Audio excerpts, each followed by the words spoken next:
Waalaikumsalam warahmatullahi wabarakatuh. Selamat sore, salam sejahtera bagi kita semua. Puji syukur kita panjatkan kehadirat Allah Subhanahu wa taala yang telah memberikan kita kehadiran Ilahi Rabbi, yang mana telah memberikan kesempatan untuk mengikuti debat pada hari ini. Debat ini bertujuan untuk melatih kemampuan berpikir kritis, menyusun argumen secara logis, serta mengedepankan etika dalam berdiskusi. Adapun tema debat kita hari ini adalah media sosial lebih banyak memberikan dampak negatif daripada positif bagi remaja. Debat akan berlangsung antara dua tim. Yang pertama tim pro sebagai pihak yang mendukung, yang kedua tim kontra sebagai pihak yang menolak. Masing-masing tim terdiri dari dua pembicara, yaitu pembicara pertama dan pembicara kedua. Aturan debatnya, yang pertama, setiap pembicara mendapat waktu maksimal 3 menit. Interupsi diperbolehkan 1 kali untuk tiap tim, maksimal 10 detik. Yang ketiga, pembicara wajib menyampaikan argumen secara logis, tidak menyerang pribadi lawan, dan tetap menjaga adab. Yang keempat, moderator berhak mengingatkan jika ada yang melebihi waktu, menyerang secara personal, atau melanggar etika debat. Yang kelima, keputusan akhir bukan soal menang atau kalah, tapi seberapa kuat dan runtut argumen yang disampaikan. Debat dimulai. Baik, kita mulai. Saya persilakan untuk pembicara satu dari tim pro untuk menyampaikan pendapatnya. Waktu Anda 3 menit. Saya persilakan. Baik, saya ucapkan terima kasih kepada moderator yang telah memberikan kami kesempatan masih pada kali ini, yaitu media sosial lebih banyak memberikan dampak negatif daripada positif bagi remaja. Dan kami selaku tim pro menyatakan bahwa kami setuju dan pro dengan pernyataan ini. Kenapa? Ada beberapa data yang akan kami sajikan. Pertama, berdasarkan data bahwa dengan adanya media sosial bagi remaja itu bisa pertama menurunkan kesehatan mental dan suicidal ideation. Nah, remaja yang menghabiskan lebih dari 3 jam per hari di media sosial memiliki resiko 2 kali lipat mengalami kecemasan dan depresi. Yang kedua, ada sebuah studi dari longitudinal di Amerika Serikat, yaitu remaja dengan usia 9 sampai 10 tahun, mereka memiliki peningkatan depresi sebesar 35% dalam 3 tahun. Nah, selanjutnya, selain itu juga media sosial bagi remaja membuat ketergantungan dan gangguan tidur.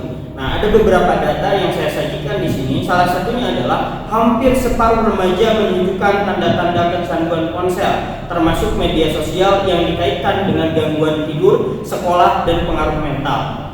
Termasuk di Indonesia sendiri, lebih dari 50% remaja rutin menggunakan ponsel sebelum tidur, rata-rata kurang tidur 1 jam per malam dibanding teman yang tidak. Nah, selanjutnya adalah citra tubuh dan gangguan makan. 70% remaja mengaku merasa lebih buruk tentang penampilan mereka setelah menggunakan Instagram. Nah, bisa kita lihat sendiri bagaimana ketika seseorang kemudian melihat sosial media, lalu dia melihat postingan-postingan yang begitu sempurna, begitu perfect, dan dia mengkomparasikan kepada dirinya sendiri, sehingga dia merasa bahwa dirinya belum memiliki apa-apa dan belum memiliki kemampuan serta belum memiliki kecakapan di dalam passion ataupun dan lainnya, sehingga menurunkan kepercayaan dirinya. Belum lagi banyaknya orang-orang di sosial media misalnya menampilkan keberhasilan yang mereka miliki dan dikonsumsi secara bebas oleh para remaja tadi, sehingga menurunkan kepercayaan diri yang hari ini kita kenal dengan namanya insecure. Insecure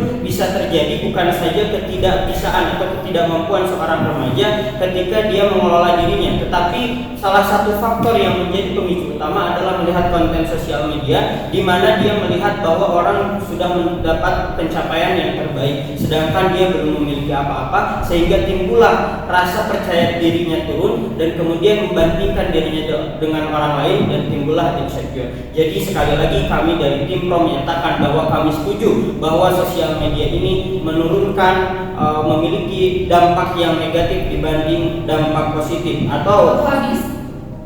Terima kasih kepada tim pro yang pembicara satu telah menyampaikan pendapatnya. Selanjutnya saya persilakan kepada pembicara satu dari tim kontra untuk menyampaikan sanggahannya. Waktu Anda hanya 3 menit. Saya persilakan. Oke, terima kasih kepada moderator yang telah mempersilakan waktunya kepada kami untuk menyanggah apa-apa saja yang disampaikan yang memberikan oleh tim Prof yang juga merupakan teman berpikir yang sangat luar biasa.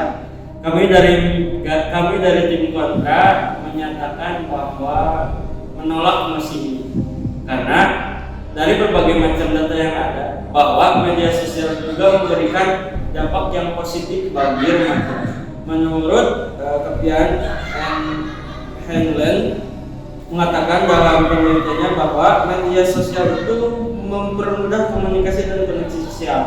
Kita lihat, kita mengalami masa-masa COVID di mana masa di dalamnya tersebut dunia terasa mencekam, dunia merasa terbelenggu dengan adanya sebuah wabah yang bernama COVID. Tapi dengan hadirnya kemunculan media sosial itu memberikan dampak positif bagi remaja, tidak hanya bagi remaja, bagi seluruh manusia untuk mempermudah akses komunikasi.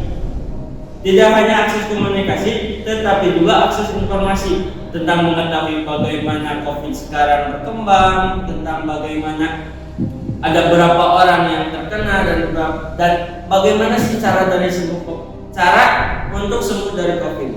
Yang selanjutnya adalah dampak positif dari media sosial bagi remaja adalah memberikan akses informasi dan edukasi yang cepat. Bagi remaja, akses informasi itu sangat diperlukan. Dengan adanya media sosial, akses informasi itu akan lebih cepat sampai kepada remaja hingga remaja akan mengetahui apa saja yang sedang terjadi di dunia ini. Yang pada akhirnya remaja itu dengan pengetahuan tersebut bisa mengelola kehidupannya menjadi lebih baik dan lebih baik daripada hari-hari sebelumnya. Yang selanjutnya juga tidak kalah penting selain akses informasi ada akses edukasi yang cepat. Bagaimana remaja memanfaatkan media sosial sebagai sebagai wadah untuk mengedukasi dirinya. Bagaimana di platform media sosial baik itu YouTube, Instagram, di dalamnya itu terdapat edukasi terkait bagaimana memasak, bagaimana mengupgrade diri, bagaimana olahraga yang baik dan benar sesuai dengan apa yang diinginkan oleh remaja. Jadi dengan berbagai macam data yang saya paparkan, saya menolak bahwa dampak negatif media sosial itu lebih banyak daripada dampak positifnya. Terima kasih kepada pembicara 1 dari tim kontra. Sekarang saya persilahkan untuk pembicara 2 dari tim pro untuk memperkuat argumen dan menanggapi sanggahan yang disampaikan sebelumnya. Saya persilahkan. Baik, terima kasih kepada moderator yang telah memberikan waktunya kepada saya. Di sini saya akan memperkuat argumentasi yang telah dipaparkan. Salah satu dampak negatif media sosial yang sangat serius bagi remaja adalah menurunnya kemampuan sosial mereka di dunia nyata. Remaja zaman sekarang lebih sering berinteraksi melalui layar ponsel daripada bertemu langsung dengan teman-temannya. Mereka terbiasa bicara lewat chat, emoji, dan komentar, tetapi menjadi canggung, gugup, bahkan tidak percaya diri saat harus berbicara secara langsung. Tidak hanya itu, media sosial membuat mereka kurang peka terhadap perasaan orang lain karena dalam komunikasi online mereka tidak melihat ekspresi wajah atau mendengar intonasi suara lawan bicaranya. Akibatnya empati pun menurun.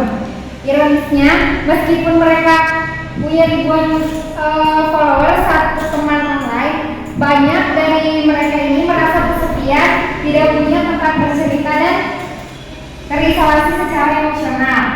Ini menunjukkan bahwa media sosial dapat mengganggu proses pembentukan hubungan sosial yang sehat. Maka secara ini kami tegaskan interupsi diterima. Oke, terkait pernyataan dari saudari Siva bahwasannya media sosial itu berdampak negatif pada kehidupan seseorang. Seseorang bisa menjadi antisosial, intinya dikatakan antisosial di dunia nyata karena efek dari medsos itu sendiri. Nah, sedangkan dari yang Saudara Bino paparkan tadi terkait media sosial itu sebagai platform ekspresi diri dan juga kreativitas. Coba lihat di sekeliling masih banyak kok gitu, bahkan jurnal-jurnal juga banyak yang menjelaskan media sosial itu menjadi ya. Waktu habis. Terima kasih atas instruksinya. Baik, di sini saya akan melanjutkan materi selanjutnya. Bahwasanya fakta di lapangan menunjukkan bahwa mayoritas remaja itu justru menggunakan media sosial bukan untuk berkarya atau mengekspresikan diri, tapi untuk hiburan semata seperti scroll TikTok, menonton video lucu, atau membandingkan diri dengan kehidupan orang lain. Akibatnya, waktu yang seharusnya digunakan untuk berinteraksi nyata, mengasah empati dan membangun komunikasi, justru itu harus di layar atau di depan ponsel. Jadi mereka menjadi canggung saat berbicara langsung, kemudian bingung saat berdiskusi dan takut saat tampil di depan umum. Banyak dari mereka punya ribuan teman online, tapi merasa sepi dan tidak punya tempat sejati di dunia nyata. Jadi pertanyaannya bukan hanya apakah media sosial bisa melatih kreativitas atau mengekspresikan diri, tapi yang lebih penting adalah apakah media sosial justru menghilangkan kemampuan dasar manusia untuk bersosialisasi di dunia nyata. Dan jawabannya jelas ya, terutama pada remaja. Oleh karena itu kami tetap berdiri kuat untuk mendukung mosi ini, bahwasanya media sosial itu lebih banyak memberikan dampak negatif daripada positif bagi remaja. Cukup sekian, terima kasih. Baik, terima kasih kepada pembicara 2 yang telah memperkuat argumennya. Dan terakhir, untuk pembicara 2 dari tim kontra, dipersilakan untuk memberikan bantahan akhir atau penegasan sikap tim. Waktu Anda hanya 3 menit, mulai dari sekarang. Baik, terima kasih untuk moderator atas waktunya. Izin melanjutkan sanggahan dari untuk saudari Sipa terkait media sosial yang menyebabkan efek negatif menghilangkan naluri kehidupan manusia di dunia nyata. Nah, seperti yang kita ketahui tadi, yang dikatakan oleh saudari Vito juga, bahwasanya media sosial itu mempermudah komunikasi dan koneksi sosial serta platform ekspresi diri dan kreativitas. Nah, bahkan di jurnal Livingstone dan Taking Risky Opportunities dijelaskan bahwasanya ya banyak gitu remaja-remaja ataupun anak golongan muda di zaman sekarang yang sukses karena media sosial, bahkan menjelajah relasi, menambah relasi mereka gitu. Jadi ya efek positif itu tuh terasa banget, bahkan terlihat sama kita di media sosial. Nah, izin juga untuk memperkuat gagasan dari saudara Vito. Fungsi lain daripada efek positif media sosial itu ya sebagai sarana prasarana pemasaran dan bisnis. Nah, kita tahu ada salah satu tokoh muda yang emang sudah sukses di medsos gara-gara platform medsos itu. Kalian pasti tahu Timothy Ronald. Nah, beliau betul-betul memanfaatkan media sosial untuk bisnisnya gitu, bahkan melakukan promosi, membuka peluang, dan juga dari situ beliau menambah menambah relasi dalam jaringan bisnis itu karena sisi positif media sosial. Coba lihat sisi positif itu. Lalu media sosial juga bisa mendorong perubahan sosial dan juga advokasi. Nah, dengan media sosial yang berfungsi sebagai pendorong dan perubahan, media sosial itu sebagai alat mobilisasi masyarakat dan menyuarakan isu penting. Interupsi, saudaraku. Tidak. Nah, media sosial juga itu memberikan pengaruh positif terhadap mendorong perubahan sosial dan juga advokasi. Nah, dengan media sosial sebagai alat mobilisasi masyarakat dan menyuarakan isu penting, banyak kasus yang terjadi di Indonesia ini yang diangkat dan juga diteruskan karena viral. Interupsi. Silakan. Terima kasih. Ketika Anda berbicara tadi tentang positifnya media sosial, justru kalau presentasi saya ingin sajikan data berapa sebetulnya presentasi antara positif dan negatif, karena pada dasarnya lebih banyak sisi positif negatifnya dibanding positifnya. Terima kasih. Oke, terima kasih atas instruksinya yang begitu luar biasa. Nah, menurut Waktu habis. Baik, terima kasih kepada tim kontra pembicara 2 yang telah memberikan bantahan akhirnya.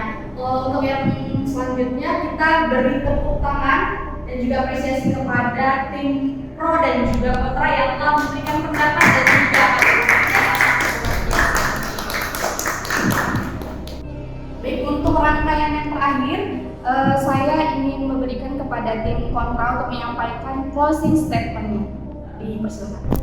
Oke, terima kasih kepada moderator. Dengan kesempatan proses statement ini, saya ingin menyatakan dengan tegas bahwa saya menolak mosi yang mengatakan bahwa dampak negatif media sosial lebih besar daripada dampak positif media sosial bagi remaja. Jika kita mau berpikir secara realistis dan logis, dengan media sosial yang ada, itu akan setidaknya memberikan ruang ekspresi bagi kaum remaja. Di samping itu juga, jika dilihat dari segi transaksional ataupun keuangan, dengan adanya media sosial itu akan memberikan kemudahan bagi para remaja untuk bisa menghasilkan uang yang lebih untuk dirinya sendiri. Tidak sedikit, banyak konten kreator yang hadir di media sosial baik di YouTube, TikTok ataupun Instagram, itu dirinya mereka melayani diri dengan berbagai potensi yang ada di dirinya, entah itu bermain musik, entah itu melatih diri untuk berpidato.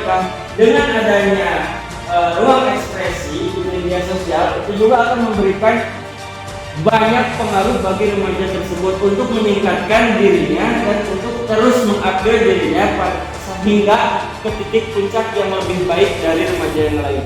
Intinya saya akan menyatakan dengan tegas bahwa saya menolak mosi ini, bahwa dampak positif media sosial itu lebih besar daripada dampak negatif sosial bagi kaum remaja. Terima kasih.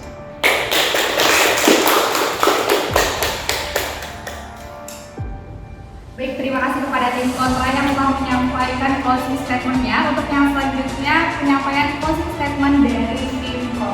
Untuk itu dipersilakan. Baik, terima kasih saya ucapkan kepada moderator, saudara itu teman berpikir dari tim kontra. Sekali lagi kami ingin menyatakan bahwa kami pro dan kami setuju dengan Mas Iqbal pada kali ini, bahwa sosial media lebih banyak memberikan dampak negatif daripada dampak positif. Bagaimana buktinya? Kita sudah sangat jelas tadi bahwa saya memaparkan beberapa penjelasan dengan data, di mana banyak dari para remaja itu yang kemudian menjadi insecure atau menjadi membandingkan dirinya dengan orang lain dan kemudian depresi dan emosinya terkuras. Belum lagi dengan banyaknya konten hoax misalnya yang menggiring opini kepada hal-hal yang buruk, sehingga pikiran-pikiran yang tadinya bersih terkotori oleh apa-apa yang ada di media sosial. Oleh karena itu, sekali lagi kami menyatakan bahwa kami setuju, kami pro dengan mosi debat pada kali ini, dan kami menyatakan bahwa dampak negatif daripada sosial media lebih banyak daripada dampak positif. Saya ucapkan terima kasih. Alhamdulillah, rangkaian debat telah selesai. Saya ucapkan terima kasih kepada kedua tim yang telah berpartisipasi dan argumen-argumen logis yang disampaikannya. Semoga kegiatan ini bermanfaat untuk meningkatkan keterampilan berpikir kritis, logika berpikir yang tertib dan adab dalam berdiskusi.